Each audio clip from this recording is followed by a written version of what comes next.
자, 오늘 우리가 함께 나눌 것은 회개입니다. 회개. 자, 우리 80 요리문답 86번, 87번 한번 나눠보도록 하겠습니다. 자, 제가 질문하면 여러분 답하시기 바랍니다. 제 86문, 예수 그리스도를 믿는 것은 무엇입니까?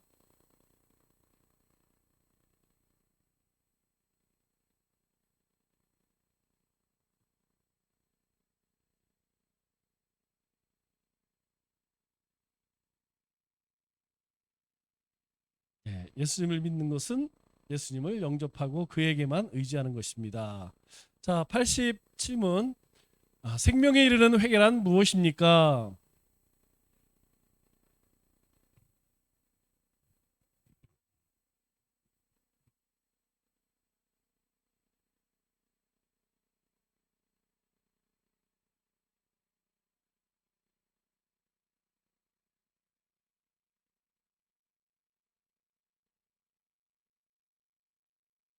네. 자, 회개란 자기 죄를 알고 죄를 미워하고 하나님께로 돌아가서 새로이 순종하는 것이다. 이렇게 이야기하죠. 자, 그러면 우리가 죄와 사망은 우리 가운데 어떻게 해서 들어왔는가? 왜 들어왔죠? 바로 불순종함으로 에덴 동산에서 하나님 말씀에 대한 불순종으로 인하여서 죄가 들어왔고 죄로 인하여서 사망이 들어왔죠. 그렇기 때문에 모든 사람은 죄를 지으면 죽을 수밖에 없습니다. 사실 모든 사람이 죄를 안 지을 수 없죠. 우리 어린 아이들을 보면 아무도 가르쳐주지 않았어요. 그럼에도 불구하고 시기하고 미워하고 싸우고 욕하고 이거 보면 참 신기합니다. 항상 우리 엄마들은 그런 말 하면 안 돼, 그렇게 하면 안 돼, 하지 말라는 거는 더 열심히 하죠. 이것은 커서도 마찬가지입니다. 우리가 교육을 받아서 윤리와 도덕을 배우죠. 그럼에도 불구하고 그렇게 사는 사람들은 극히 그렇게 살지 못합니다. 그래서 결국은 모든 사람은 다 죽게 된다. 죽음에는 두 가지가 있다고 그랬죠. 영육간의 죽음. 그래서 우리 전도훈련 때 배운 것은 죽음은 무엇이냐? 분리라는 개념이라고 그랬죠. 분리라는 개념. 하나님과 분리되고 우리 영육이 분리되고 그리고 영혼이 분리되는 것. 그래서 우리가 이 땅에서 죽음을 맞이하면 이제 하나님 앞에서 영원히 천국으로 갈 것이냐 지옥으로 갈 것이냐 그렇게 분리된다는 것이죠. 자, 그와 같은 이유가 바로 창세기 2장 7절에서 이야기합니다. 선악을 알게 하는 나무 열매는 먹지 말라. 선악과 먹지 말라. 먹는 날에는 반드시 죽으리라. 그런데 죽으리라. 그런데 먹었어요. 그래서 결국은 죽게 되는 것이요. 그래서 오늘 말씀에 죄의 싹은 사망이요 하나님의 은사는 그리스도 예수 주 안에 있는 영생이니라. 죄의 싹은 사망이지만 그리스도는 우리에게 영원한 생명을 주신다. 그렇게 이야기합니다. 자, 그러면 이 죽음의 문제, 죄의 문제를 어떻게 해결할 수 있느냐? 진노와 저주를 피하는 방법은 무엇이냐? 자, 이 죄의 문제를 해결한 방법은 죄 사함을 받아야겠죠? 죄를 지었으니까 그 죄에 대한 사함을 받으면 됩니다. 그래서 구약 시대에는 어떻게 했죠? 하나님 앞에 오제사로 죄 사함을 받았어요. 즉 재물을 가지고 하나님 앞에 나아가서 그 죄에 대한 죄에 대해서 나를 대신해서 재물이 죽는 것이죠. 재물이 죽음으로 인하여서 죽는 것을 통하여서 우리의 죄 사함을 받았습니다. 우리는 그것을 율법이라고 이야기하죠. 즉 구약 시대에는 율법을 통해서 죄 사함을 받았습니다. 문제는 무엇이냐? 이것은 완전한 죄 사함이 아니라는 것이죠. 우리가 그렇게 제사를 통하여 죄 사함을 받지만 또 다시 죄를 지어요. 그럼 다시 가서 또 해야 됩니다. 그런데 신약에 예수님이 이 땅에 오심으로 인하여서 예수님을 믿는 믿음으로 그 죄의 사함을 입게 되었죠. 그래서 예수님을 믿게 되면 더 이상 제사를 지내지 않아도 된다는 거예요. 왜? 예수님이 제물이 되셨기 때문에 그 예수님을 믿기만 하면 된다는 것이죠. 그래서 하나님의 이 진노와 저주를 피하는 길은 바로 예수님을 믿는 것. 그런데 예수님을 믿기 위해서는 전제가 무엇이냐? 회개가 있어야 한다는 것이죠. 그런데 이 회개는 저절로 되느냐? 사실 그것도 아닙니다. 이 회개 역시 우리의 죄를 알고 그 죄에 대해서 애통하고 그리고 돌아서는 것, 그것도 하나님이 은혜를 베풀어 주셔야지. 우리는 그 죄가 보이지만 하나님을 알지 못하는 사람들, 예수님 믿지 않는 사람들은 그 죄가 보여지지가 않습니다. 왜냐하면 다 그렇게 살아. 모든 사람들이 다 그렇게 살아. 그러니까 내가 무슨 죄인이냐? 죄인이라고 생각하지 않습니다. 죄인이라고 생각하면 그렇게 하면 안 되죠. 그런데 그렇게 해요. 그 얘기는 죄를 죄로 여기지 않는다는 것이죠. 그러나 우리는 다릅니다. 우리는 악한 일들을 하게 되면 우리 가운데에 두려움이 찾아와요. 그 이야기는 바로 하나님이 우리 안에 계시다는 것이죠. 그래서 그것에 대해서 회개합니다. 즉 우리가 누군가를 막 싸웠어. 우리가 우리 이 안에서 싸웠어. 여러분 그것을 품고 신앙생활하기는 어렵다는 거예요. 그래서 화해하고 하나님 앞에 고백하고 그렇기 때문에 우리가 예수님을 믿는 믿음을 갖기 위해서는 뭐가 필요하느냐? 반드시 회개가 있어야 한다. 그러면 우리가 그 죄사함을 받기 위해서는 반드시 무엇이 필요하느냐? 예수님이 필요하다는 것이죠. 구약 시대에는 제물이 필요했습니다. 제물 없이 하나님 앞에 나갈 수 없어요. 반드시 죄사함에는 우리 레위기에서 이야기하죠. 어디에 생명이 있다 그래요? 피에 생명이 있다. 피는 생명이라 이렇게 이야기하죠. 그렇기 때문에 내가 살기 위해서 내가 생명을 얻기 위해서는 반드시 이 피가 필요합니다. 그래서 제물을 드렸죠. 그런데 이 제물을 예수님께서 대속 제물이 되셨기 때문에 이제는 예수님만 통해서만 구원을 얻는다는 거예요.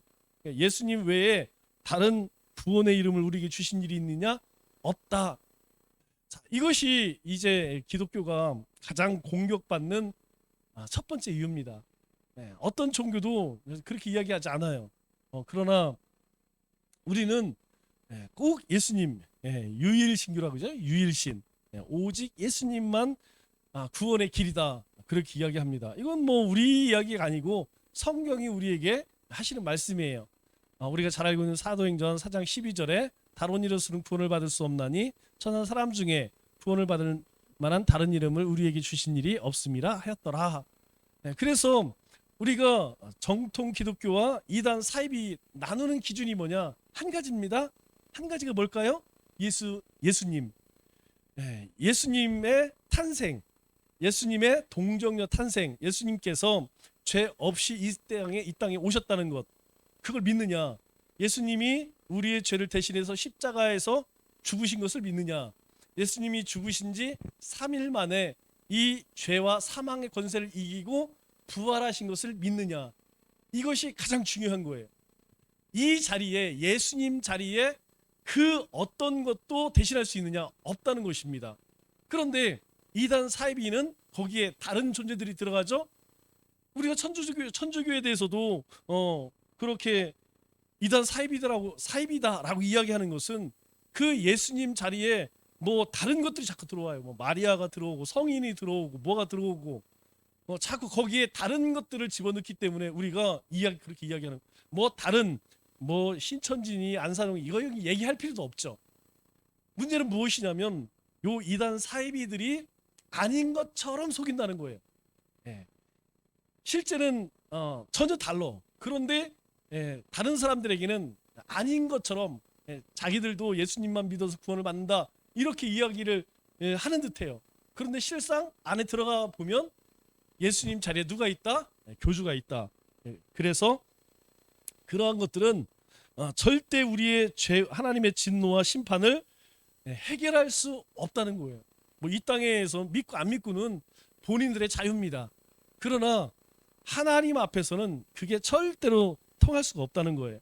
자, 그러면 우리가 예수님을 믿는다는 것, 우리가 예수님을 믿는다는 것, 우리의 대속 제물이 되어 주셔서 우리의 죄를 해결해 주신 그 예수님을 믿는다는 것은 무엇이냐?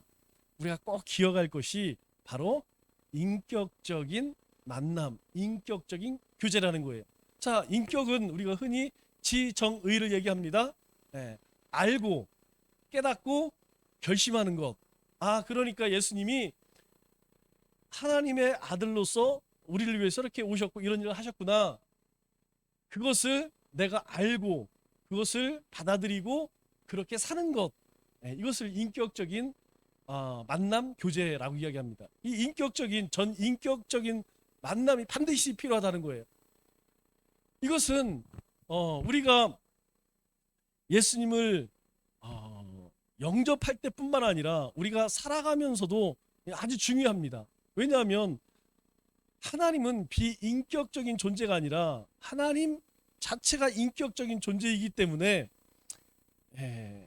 하나님께서 우리 안에 있는 하나님의 그 형상을 깨닫게 하시고 알게 하시고 영접케 하신다는 것이죠. 그래서 구원은 예수님과 인격적인 관계를 갖게 하는 것이다. 그 과정을 보면 먼저 우리에게 두드리죠. 이것은 먼저 하나님이 은혜를 베푸셔야 돼요. 우리가 복음을 전하는 이유는 무엇이냐면 어떤 사람이 하나님의 택한 백성인지 알지 못해. 그러나 우리가 그들 가운데 복음을 전하면 그 전하는 복음을 통하여서 그들 마음 가운데 하나님의 은혜가 임합니다. 그렇구나. 내가 죄인이구나. 내가 정말 악한 그런 존재였구나. 깨닫게 된다는 거예요. 우리가 전도를 해보면 압니다. 전도를 해보면 어떤 사람은 복음을 받아들이는 사람이 있는가 하면 어떤 사람은 아주 강력하게, 모니터 조금만 올려주세요. 강력하게 부인하는 사람들이 있어요. 그건 뭐냐? 예수님께서 마음의 문을 두드리고 문을 열고 그리고 우리 안에 들어오는 거예요. 우리가 할 일은 무엇이냐? 그들에게 이걸 전하는 것입니다. 예수 그리스도를 전하는 것. 그 이후로는 바로 하나님의 영, 거룩한 영, 성령님께서 역사하시는 것이죠. 자, 오늘 우리가 이 예배를 드리는 것도 믿음의 삶을 사는 것도 하나님과 인격적인 교제 가운데 살아가는 것이죠. 그래서 우리 가운데에 하나님이 기뻐하지 않는 일들을 하게 되면 불편합니다. 그것이 지극히 당연한 거예요. 그런데 이게 내가 그렇게 악한 일을 하고도 아무렇지도 않다. 이건 좀 문제가 심각한 거죠. 우리가 이제 흔히 은혜가 떨어졌다 이렇게 이야기를 많이 해요. 우리가 은혜가 떨어지면 우리 안에 역사하시는 성령님이 나를 지배하지 못합니다. 왜? 내 자아가 모든 것을 하려고 하죠. 그러나 내 자아가 내가 죽어지면 내 안에서는 하나님의 영이 일하셔요. 그래서 순종이라는 건 다른 거 아닙니다. 순종이라는 것은 우리가 하나님 말씀 읽었을 때 그렇구나, 내가 그렇게 해야지, 그렇게 인도하는 게 무엇이냐면 성령님 우리에게 그렇게 해요. 그것이 순종이라는 거예요. 우리 안에서 성령님이 알고 깨닫게 해서 그렇게 하자 그러면 그것에 쫓아가게 해요. 그런데 성령이 그렇게 이야기할 때 먹고 살기 바쁜데 나는 좀 어려워. 이거는 성령님이 나를 지배하는 게 아니죠. 자, 그래서 그리스도의 삶은 결국 그렇습니다. 내가 문을 열고 영접을 하게 되면 우리가 주님과 함께 동행하는 삶을 살게 되고, 우리가 우리의 마음을 닫으면, 영접치 않으면 자기 혼자 그렇게 살아갈 수밖에 없죠. 그러면 어떻게 예수님과 인격적인 교제를 할 수 있느냐? 자, 가장 중요한 것이 무엇이냐면 구원의 은혜입니다. 우리가 하나님의 구원의 은혜가 우리 가운데 임하지 않으면 아무리 지식적으로 많이 배우고 안다 할지라도 그러한 삶을 살기 어렵다는 것이죠. 그래서 구원은 전적인 하나님의 은혜입니다. 이 구원에 있어서 우리가 내가 예수님 영접했으니까 내가 예수님 영접했으니까 내 의지로 내 결단으로 어쩌면 내 공로로 구원을 얻은 것 같지만 사실은 그러한 마음을 갖게 한 것이 바로 하나님의 은혜라는 것이죠. 그래서 내 공로로 구원을 얻은 것이 아니고 하나님의 은혜로 구원을 얻었다. 우리 에베소서 2장 8절에 너희는 그 은혜에 의하여 믿음으로 말미암아 구원을 받았으니 이것은 너에게 난 것이 아니요 하나님의 선물이다. 이렇게 이야기합니다. 너희는 그 은혜에 의하여, 그 은혜가 뭐예요? 하나님께서 우리를 이미 앞에서 우리가 배웠죠? 우리가 일찍이 요리문답에서 하나님의 작정하심, 하나님의 예정하심이라고 그러죠. 하나님께서 이 세상을 만드시기 전에 이미 우리를 택하셨어요. 그리고 그 때가 되어서 하나님께서 우리에게 찾아오셔서 은혜를 베푸시고 이것이 우리에게는 과거, 현재, 미래라고는 시간 속에서 일어나지만 하나님에게는 그렇지 않습니다. 우리에게는 이렇게 어제, 오늘, 내일이라고는 시간이 있지만 하나님은 어제나 오늘이나 내일이나 하나님은 동시에 계세요. 그렇기 때문에 우리에게 있어서는 이것이 과거의 일이고 하나님 나라, 그 나라에서 영원히 사는 것이 미래의 일이지만 하나님의 시간 속에서는 한꺼번에 이루어지는 일이죠. 즉 하나님이 세상을 만드실 때 나를 택했어. 그 얘기는 곧 내가 지금 이후에 하나님 나라에서 영원히 살고 있다는 거예요.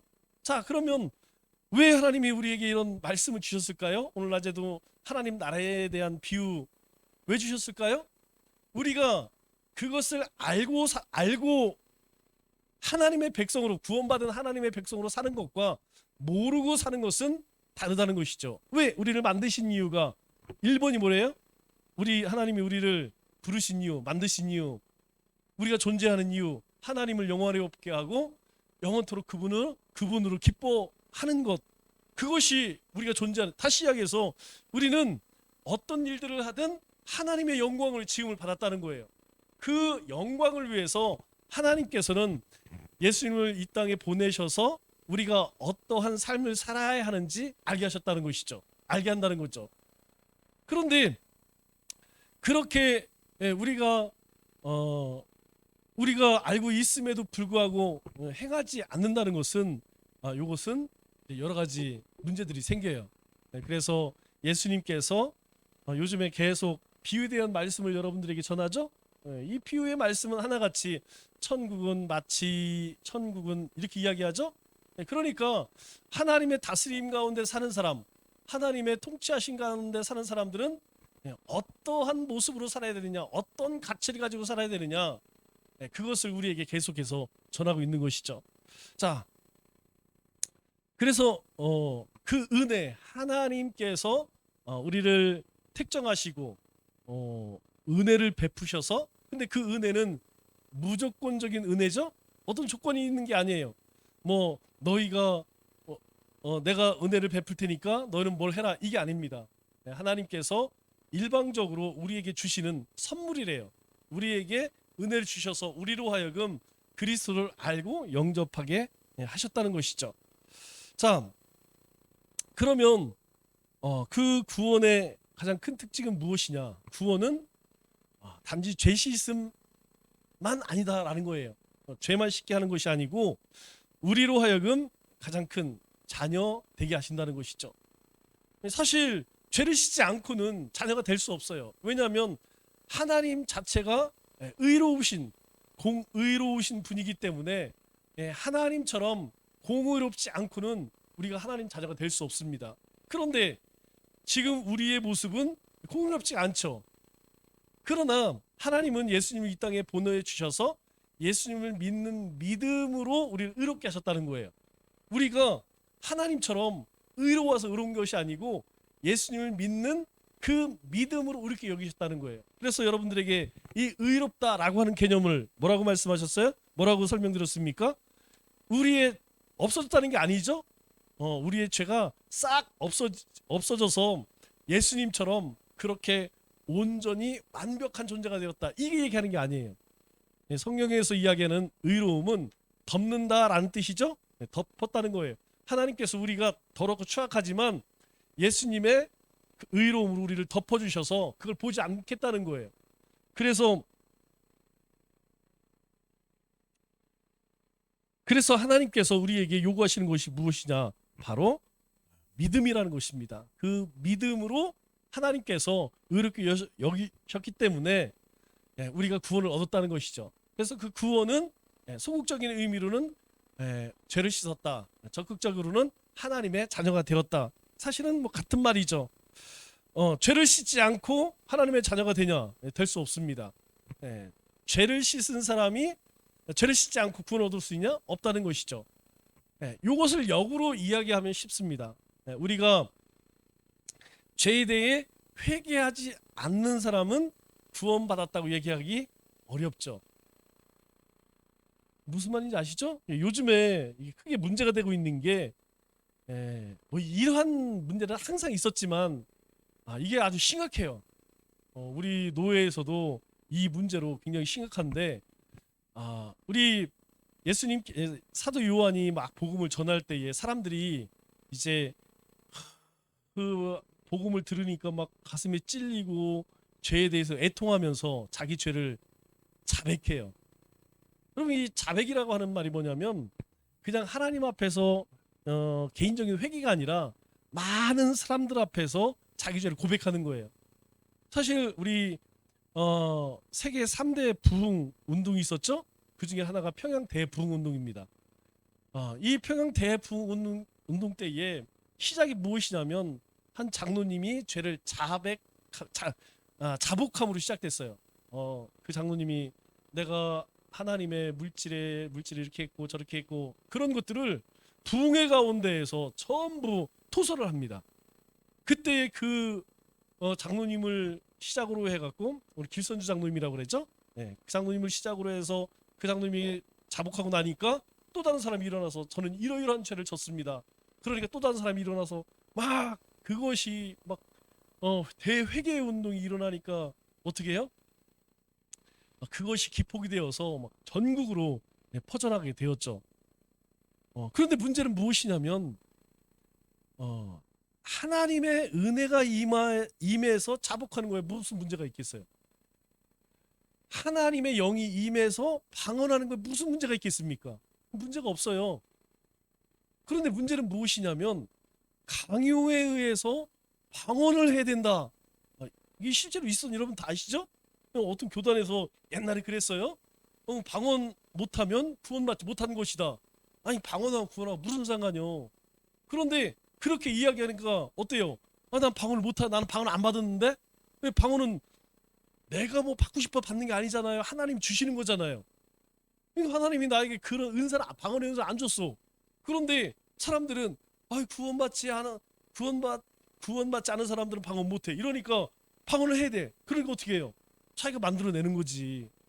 그러니까 이제 그런 이제 가짜가 생기니까 또 어때요? 가짜를 분별하는 또 가짜들이 생겨. 이게 이제 산으로 가는 거죠. 마찬가지라는 거예요, 이게. 자복하는 것, 하나님의 영이 임해서 내 죄를 무슨 문제가 있겠어요? 근데 문제는 무엇이냐면 그걸 강제로 시켜.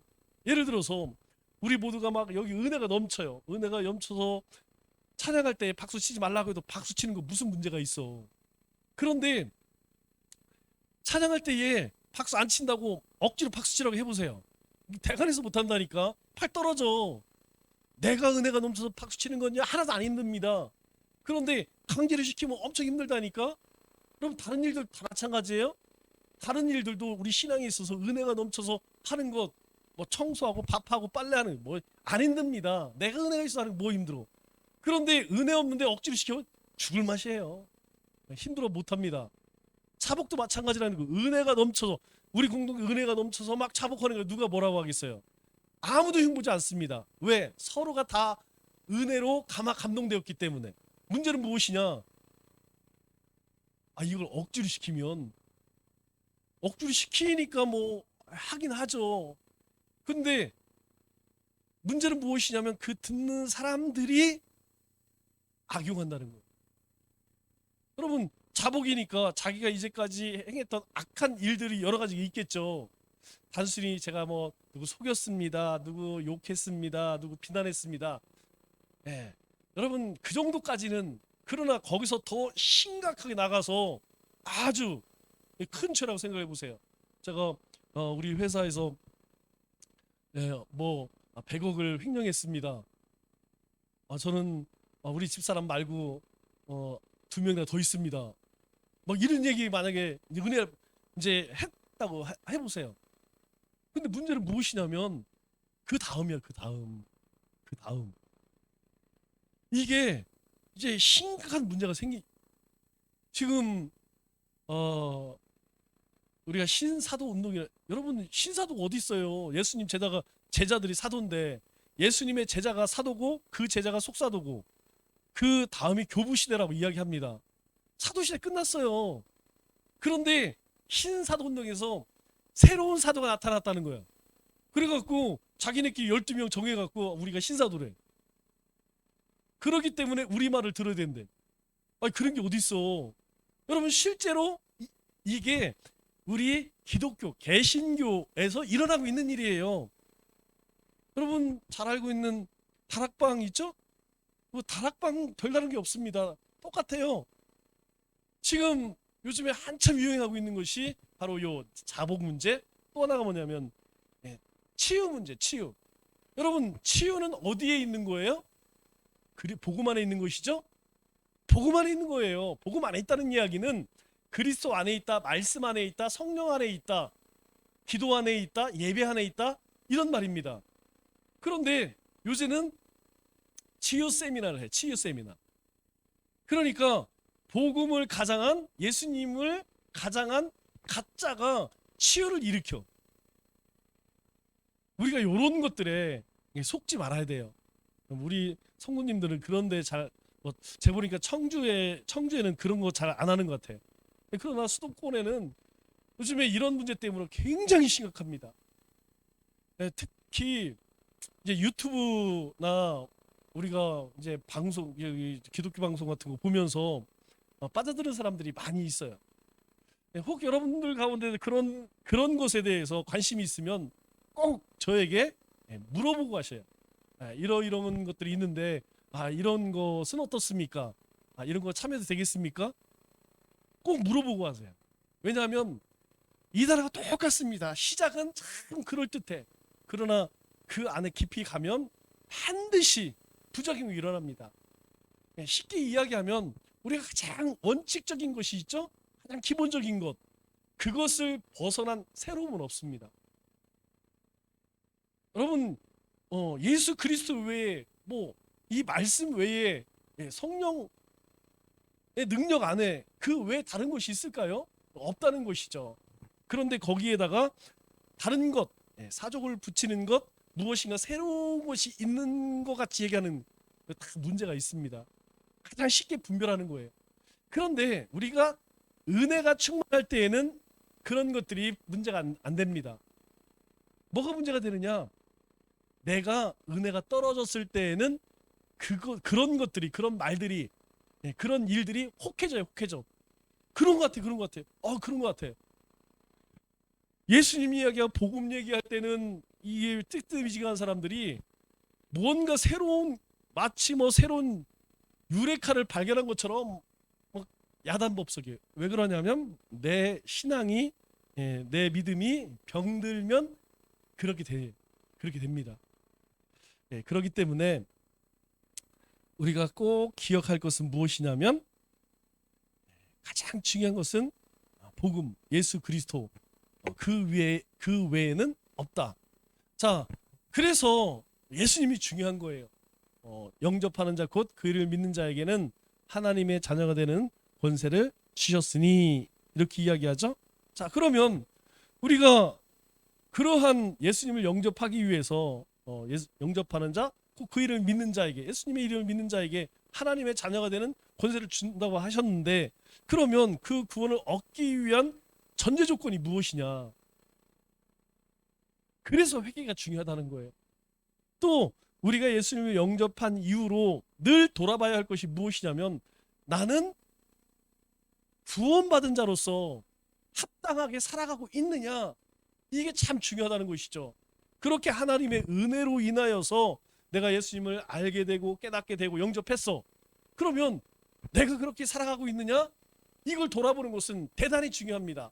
그런데 초대교회 때에 영지주의라고 하는 이단이 슬그머니 들어와서 뭐라고 유혹하느냐, 나 구원받았어. 그러니까 이미 구원받았죠? 구원받았으니까 아이고 이제 무슨 문제가 있어, 구원받았으니까 마음대로 살아도 돼. 우리의 영은 구원받았어. 그러나 우리의 육은 아직 살아있어. 그러니까 영은 아주 존귀해, 육은 악해. 영은 선해, 육은 악해. 그래서 이제 여러 가지 문제들이 생기는 거예요. 어떤 사람들은 구원받았으니까 나는 내 마음대로 살자. 그래서 자기 마음대로 그냥 세상 사람들처럼. 그래서 고린도 교회 그래서 타락한 거예요. 그런 세상적인 영지주의 이단 사상이 들어오면서 우리 구원받았어. 그러니 우리가 뭐 악한 짓을 해도 아니 뭐 믿으면 구원 받는다며. 그런 사람이 있고, 또 한 부류는 뭐냐면 우리는 구원받았으니까 오직 거룩하게 살아야 돼. 그래서 극단적 금욕주의. 그래서 우리는 세상 것 나가지도 않아, 만나지도 않아. 그래서 어디로 가요? 수도원 생기는 거, 수도원. 그래서 우리는 수도원에 들어가서 우리가 밭 깔고 우리가 아침부터 명상하고 하는 예배하고 기도하고, 우리는 속세를 떠나서 우리는 수도원 들어가 산다. 이렇게 나눠지는 거예요. 그러나 예수님은 그렇게 이야기한 적이 한 번도 없습니다. 예수님은 우리에게 빛과 소금 얘기할 때도 전제 조건이 뭐예요? 너희는 세상의 빛이라는 거예요. 교회의 빛이라고 얘기한 적도 없습니다. 너희는 세상 속에서, 너희가 살아가는 그 속에서 빛이 되고 소금이 되라, 이렇게 이야기하시지, 너희가 세상을 떠나서 아니면 세상 사람들처럼 이렇게 얘기한 적이 없어요. 그래서 우리 물고기 생선 얘기 많이 하죠. 바다의 생선이 살아 있을 때에는 절대로 생선이 짜지가 않습니다. 그래서 생물이 맛있는 거 아니에요. 우리 생선 잡아서 여러분들 드셔보는지 모르겠지만 제가 제주도 가서 영원히 잊혀질 것 같아요. 갈치국이라고. 여러분 육지에서 만약 갈치국 했다가는 큰일 납니다. 못 먹어요, 비린내 나서. 그런데 제주 사람들은 갈치국을 끓여 먹어요. 갈치로. 아침에 일찍 낚시나 뭐 잡죠? 그러면 항구에 가갖고 배가 딱 도착하면 거기서 바로 사다가 그 토막 쳐갖고 국 끓입니다. 전혀 비린내가 전혀 안 나요. 아주 싱싱 안 나. 근데 조금만 지나면 비린내 나서 못 먹어요. 우리 생선, 저도 마찬가지지만 뭐 젓갈이나 생선이 잘 안 좋아하는 사람들은 그 바다 냄새 때문에 안 좋아해요. 왜 그러냐면 바로 잡은 것들은 냄새가 안 납니다. 살아 있으면. 마찬가지라는 거예요. 그리스도인들도 바닷속 같은 세상에 살지만 우리 안에 복음이 있으면 절대로 생물이 되세요. 그러나 이게 이제 벌써 이제 눈알이 이제 가죠. 동태눈처럼. 그리고 죽으면 이게 이제 이리저리 떠다니려 다니고, 그리고 이 짜게 되는 거야. 마찬가지라는 거예요. 우리가 그렇게 바다 안에서 살아있는 물고기처럼 세상 속에서 살아있는 그리스도로 살아가기 위해서 매일 점검해야 될 게 뭐냐면 바로 회개라는 겁니다. 나는 과연 그 부르심에, 복음에 합당한 삶을 살고 있느냐. 그렇기 때문에 우리가 이 회개라는 것에 대해서 너무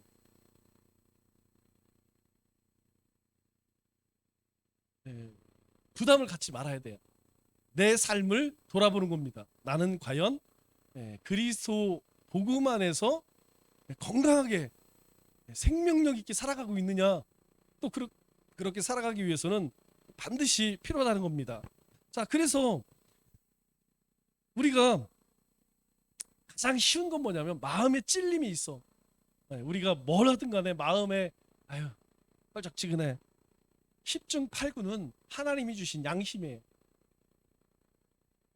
우리뿐만 아니라 세상 사람도 마찬가지입니다. 모든 사람은 하나님의 형상으로 만들었기 때문에 하나님의 말씀이 들려지지 않아도 우리 안에 양심의 찔림이 있어요. 뭔가 마음에 좀 그래. 그러면 그것을 하나님 앞에 토설해야 됩니다. 하나님 앞에 내어놔야 돼요.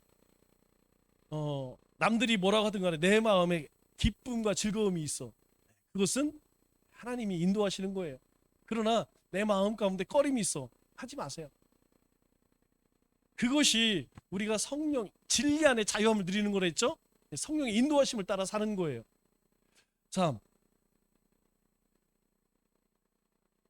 그래서 사도행전 우리 2장 37절 말씀을 보면 이렇게 이야기합니다. 베드로가 이제 막 복음을 전하죠. 그랬더니 사람들이 이렇게 고백해요. 형제들아 우리가 어찌할꼬 하거늘 베드로가 이르되 너희가 회개하여 각각 예수 그리스도의 이름으로 세례를 받고 죄사함을 받으라. 그리하면 성령의 선물을 받으리라. 형제들이 우리가 어찌할꼬, 이전에는 몰랐어요. 그들은 율법을 잘 지켜서 자기들은 구원받은 선택받은 선민이라고 생각했어요. 그런데 복음을 듣고 나니까 아니야. 알고 깨달으니까 아이고 이거 어떻게 하지? 그래서 베드로가 회개하라. 너희 가운데 그 찔림이 있는 것을 하나님 앞에 내어놓고 예수님을 영접해라. 자, 그렇기 때문에 이 회개는 반드시 지정의, 지식과 감정과 의지적 결단이 있어야 된다는 거예요. 지식이 뭡니까? 지식은 예수님은 누구인가? 예수님 어떤 분인가? 제일 쉬운 건 성경에 읽으면 압니다. 그리고 그 다음에 우리가 예배를 열심히 드리면 우리 말씀 가운데에서 설교 가운데에서 예수님이 어떤 분인지 알게 돼요. 또 내가 말씀을 읽고 묵상하면서 예수님을 깨닫게 됩니다. 가장 중요한 건 뭐냐면 예수님이 누구신가라는 것을 정확하게 알아야 돼요. 그래서 우리가 성경을 계속 반복해서 읽고 또 읽고 하는 이유가 뭐냐면 저도 마찬가지예요. 저도 뭐 30년 넘게 뭐 신학 공부를 하고 했어도 시간이 이렇게 며칠만 지나면 벌써 지난주 휴가였죠? 일주일 동안 새벽 예배 안 드리니까 겁나게 편해. 그러면 어떤 마음이 들까요? 아이고 새벽 기도 해야지 이 마음이 들까요? 아니면 아이고 더 쉬었으면 좋겠다 이 마음이 들까요? 똑같아요. 여러분 저는 뭐 특별한 사람이겠습니까? 물론 뭐 새벽 일찍 일어나요. 그런데 뭐 나와서 별거 아닙니다. 실제로 따지면.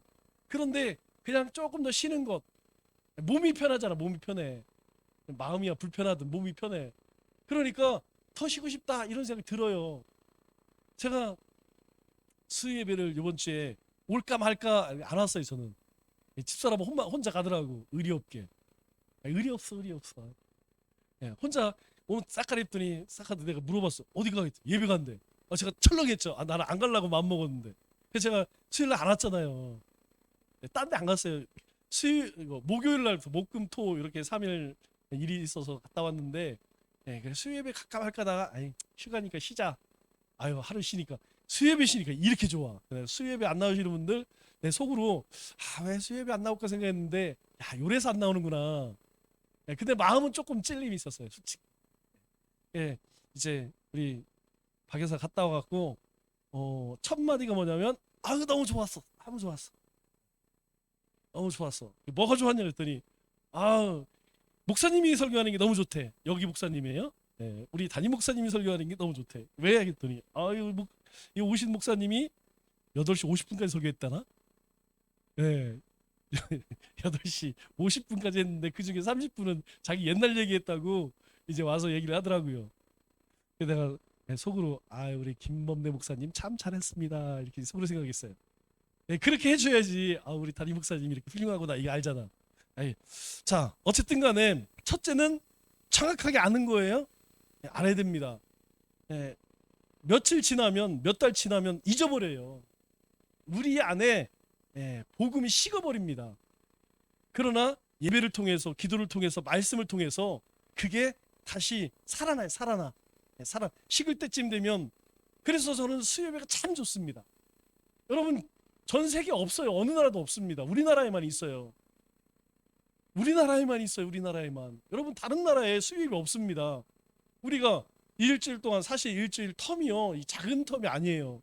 그런데 수요예배가 있어서 조금 실망하고 지칠만 하면 수요예배를 통해서 찬양하고 말씀을 통해 힘을 얻고, 또 3일 동안 힘을 얻어 살다가 또 떨어질 때 되면 또 주일 예배 드리고, 또 주일 예배 통해서 힘을 얻고, 또 그렇잖아요.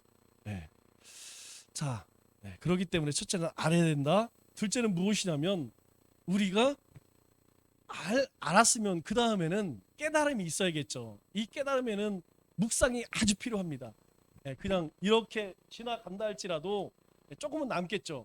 그러나 이 말씀이 이렇게 휙 지나가는 것보다 지나가면서 여기에 조금 더 오래 머물면 우리에게 더 큰 깨달음을 줘요. 그래서 우리가 내 상태가 어떤지 애통하게 되죠. 그래서 우리 두 번째가 뭐예요? 팔복의 두 번째가 애통하는 자는 복이 있나니, 이렇게 이야기하잖아요. 애통하게 된다는 거예요. 아, 내가 그런 존재구나. 아, 내가 이렇게 연약한 존재이구나. 자, 세 번째, 그렇기 때문에 내가 이렇게 해야겠구나. 요거 의의적 결단이라고 그러죠. 요걸 뭐라고 그러냐면 전인격적인 만남이라고 그래요. 이런 전인격적인 만남이 매일 있는 사람과 일주일에 한 번, 한 달에 한 번 있는 사람과는 좀 분명히 다르겠죠. 만일 매일매일 이런 인격적인 예수님과의 만남이 있으면 그 삶에는 매일매일 회개가 있을 것이고, 매일매일 새로운 어떤 결단이 있을 것이고, 새로운 어떤 비전이 있겠죠. 그러나 이것이 띄엄띄엄 있는 사람들은 어때요?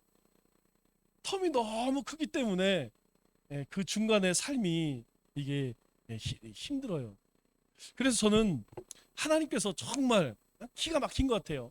하루를 주시고, 한 달을 주시고, 1년을 주시고. 여러분, 오늘 그렇게 못하면 내일부터 다시 시작하면 돼. 오늘부터 하면 내일부터 다시 시작. 내가 이번 달 못했어. 그럼 다음 달 다시 시작하면 돼. 내가 올해 잘못했어? 내년부터 다시 시작하면 돼.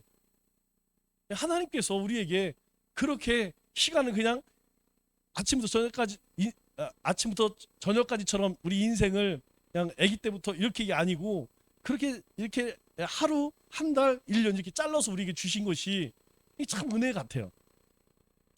자, 그러면 우리가 심각하게 실천해야 할 것이 무엇이냐? 우리가 실천할 것은 뭐 다른 것 아니죠. 우리가 구원을 받았음에도 불구하고 우리의 삶의 모습에 대해서 잘 돌아보지 않는 것, 반성 수준으로 이렇게 생각하면 안 된다는 거예요. 여러분들에게 늘 말씀드리지만, 우리가 살아있을 동안에는 사랑의 하나님, 은혜의 하나님, 축복의 하나님 맞습니다. 하나님 앞에 설 때에는 그거 기대하지 마세요. 우리 임사 체험자들이 다 고백하는 거 있죠? 사람들이 죽으면 뭔가 빠져나간대. 빠져나가서 어떤 영화로운 존재 앞에 선대. 그런데 그 앞에 섰을 때 자기 인생이 그 앞에 쫙 펼쳐진다는 거예요. 그것 가지고 평가받습니다. 하나님 앞에 설 때에는 그것, 내가 믿음으로 살았느냐? 아니, 예수님 믿는 믿음으로 구원을 받는다면서요. 여러분, 예수님 믿는 믿음이 뭘로 나타나요? 우리 야고보서 1장 2장에서 배웠잖아요. 행함으로 저는 예수님 믿습니다. 이게 예수님 믿는 게 아니에요? 그 믿음이 행함으로 증명이 돼야 된다는 거예요. 있는지 없는지 어떻게 알아? 그냥 이 사람이 진짜로 예수를 믿는 건지 가짜로 믿는 건지. 진짜로 예수를 믿는 믿음은 그 삶으로 드러난다는 걸, 삶으로, 행함으로 드러난다는 거예요. 그래서 행함이 곧 행하는 것이 무엇이냐? 예수를 믿는 믿음이라는 거예요. 그래서 믿음과 행함은 하나라는 거예요. 이게 굉장히 심각한 문제입니다. 이게 어떻게 나타나냐? 행함이 뭘로 나타나요? 예배와 말씀과 기도와 헌신과 그리고 전도로 나타나는 거예요. 이거 안 하면 여러분 믿는 거 아니에요. 우리가 믿기 때문에 예배드려요. 말씀합니다. 기도합니다. 말기 참여하는 거예요. 그래서 우리를 끊임없이 돌아보고 우리 입술로 찬양하고 우리로 하여금 그렇게 쓰임 받기 위해서 몸부림치고 그렇게 하는 거예요. 자, 그렇기 때문에 우리는 회개를 죄에 대한 반성 정도로 생각하면 안 돼요. 자, 그러면 우리가 한번 생각해 볼 문제들이 있습니다. 죄로 인한 하나님의 진노와 저주를 피할 수 있는 길은 무엇입니까? 예, 피할 수 있는 건 한 가지죠. 뭐 예수님 믿는 길밖에 없어요. 하나님의 진노와 저주를 피하는 길은 생명에 이르는 회개와 예수 그리스도를 믿는 믿음을 갖는 것이다. 예수님을 믿는 믿음을 갖기 위해서는 회개하게 됩니다. 회개 안 하고 예수님 믿을 수가 없어요. 왜? 구원이라는 것은 하나님의 선물, 은혜이기 때문에 하나님의 은혜가 임하면 우리 안에 악함이 보여지고 그 악함이 고백되어지고 그리고 그걸 어떻게 해결할 수 없기 때문에 예수님을 영접할 수밖에 없는 것이죠. 자, 예수님을 믿는다고 하면서도 한 번도 회개해 본 적이 없는 사람은 사실은 이건 어폐죠? 앞뒤가 안 맞는 말이에요. 예수를 믿는 사람이 회개해 본 적이 없다? 그럴 수는 없는 것이죠. 회개하지 않은 사람이 어떻게 예수님을 믿어? 그런데 회개해 본 사람이 없는 사람은 과연 구원받은 사람일까요? 아닙니다. 얘기할 필요도 없어요. 자, 구원은 오직 예수 그리스도 통해서 얻을 수 있는 것인데 회개하지 않고는 예수님을 믿을 수가 없어요. 자, 사람들이 죄를 지으면서도 회개를 하지 않는 이유는 무엇이라고 생각합니까? 궁극적으로는 다 회개합니다. 회개합니다. 그것이 오늘 하느냐 내일 하느냐. 우리가 볼 때 저 사람은 반성이 없어. 저 사람은 회개를 하지 않아. 그렇게 보일지라도 하나님은 그 때가 되면 회개케 하십니다. 그런데 끝끝내 회개하지 않아. 그건 왜 그럴까요? 사람들이 회개하지 않는 이유는 하나님의 영이 없기 때문에 자신이 죄인이라고 생각하지 않습니다. 다시 불신자들이 왜 회개하지 않을까? 왜긴 왜요? 하나님의 영이 없으니까. 자기가 내가 무슨 죄를 졌는데? 그럼 나가서 물어보세요. 당신 죄인입니다. 그러면 내가 뭘 잘못했는데 그런다니까요. 자, 우리가 꼭 기억해야 할 것은 무엇이냐? 하나님의 은혜로 우리가 회개하게 되었고 그 회개로 인하여서 예수를 영접하게 되었다. 그런데 이 모든 것은 하나님의 은혜이다. 그렇기 때문에 우리는 매일매일 주님과의 인격적인 만남, 인격적인 교제가 있어야 한다. 그것이 바로 예배이고 큐티이고 말기참매가 되어져야 합니다. 기도하겠습니다. 하나님 아버지,